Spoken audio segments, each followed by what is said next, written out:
Welcome to my Springboard presentation. Throughout this presentation, I'm going to be showing you the process of the creation of my short film documentary ComArts project.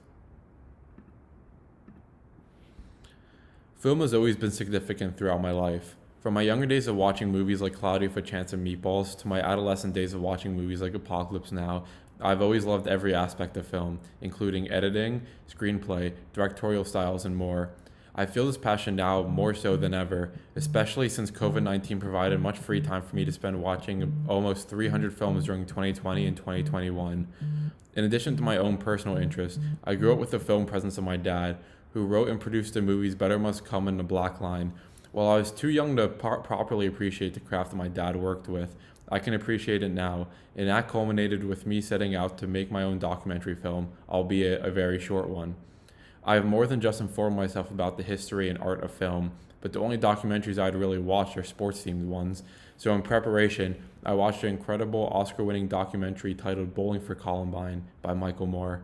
Even though it was a limited amount of direct research, I felt ready to begin when I was back in my hometown of Miami Beach so that I could eventually turn it into my ComArts project at Mercersburg. Before I dive deep into the creation process, I want to take a little detour towards a side project that we did for ComArts. Our teacher, Miss Pixler, tasked us with the creation of either a visual self-portrait or a business logo. The moment we received this assignment, I knew what I wanted to do. I wanted to create a logo to coincide with my short film. As you can see on the slide, I created two sides of the vertical business card for Peppercorn Productions, a film production company that incorporates my middle name, Peppercorn, into its name and branding. You may not notice it when watching movies, but B-roll is essential. B-roll is defined as supplemental or alternative footage intercut of the main shot. B-roll is background footage, video footage that usually does not have any dialogue or vocals aside from dubbed vocals, music, or more.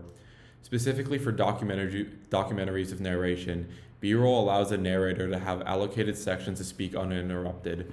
It allows for a short break and disconnect from the action of the media. I filmed a substantial amount of B-roll, like what you'll see playing on the slide right after I finish talking. Much of the B-roll did not even make it into my film for various reasons. Such reasons included my unsteady hands, shaky filming rigs, and more.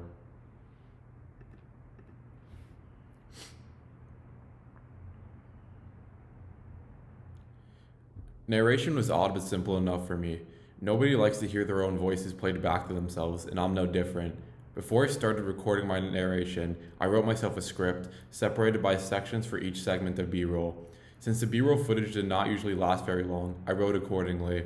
This meaning that I was concise and direct with my writing. Then when it was time to record, I used a lavalier clip-on microphone to record myself on my computer, making sure I only recorded the audio for as long as the B-roll clips that it was going to overlay. How do you feel today? Bad.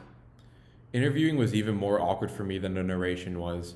I'm not a very extroverted person, so even though I interviewed a lot of my friends, it was still out of my comfort zone for me. Going up to someone and asking them if I can film them while they answer my questions is not the most common thing to ask someone. For every single interview, I started it by asking the question, "How do you feel today?"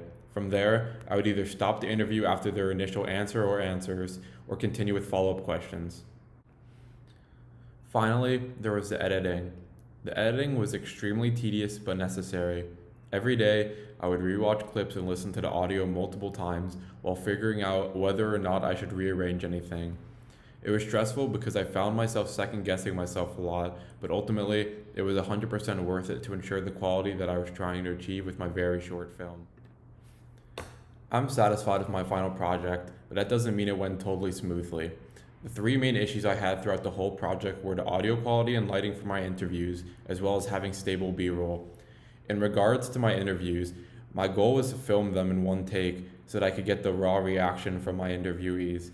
But unfortunately, factors like weather, lighting, and more resulted in me having to heavily edit the clips and sometimes completely remove them. For the B-roll, I filmed a lot of it by hand or attached to a cheap handheld rig, or I would set my camera down and film in a stationary style. The handheld B-roll suffered from jitteriness while holding the camera, therefore a lot of B-roll was unusable or had to be re-recorded. In conclusion, I'm very glad that I took on this ambitious journey, no matter the trouble it brought with it, because it was a learning experience for me, and I'm excited to potentially create similar projects in the future. I thank you all for taking the time to sit through and listening through my project.